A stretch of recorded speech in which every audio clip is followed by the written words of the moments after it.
هذا هو ثاني أطول برج في العالم حاليا، اسمه مرديكا 118، ومكانه تحديدا في كوالالمبور في ماليزيا.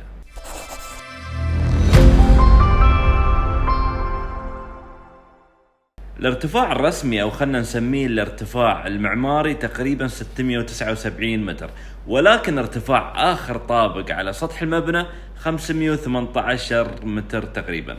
فالفرق اللي تشوفونه في الارتفاع هو الفرق من آخر طابق على سطح المبنى إلى النقطة الأخيرة على البرج. هو عبارة عن برج متعدد الاستخدامات للسكن أو للمكاتب أو حتى لفنادق، ويحتوي أيضا في الطابق السفلي على مول. بشكل عام تصميمه ينسجم مع بيئة وثقافة العمران في هذه المدينة. تملكها شركة استثمارية اسمها PNB، وهي من أكبر الشركات الماليزية لإدارة الأموال.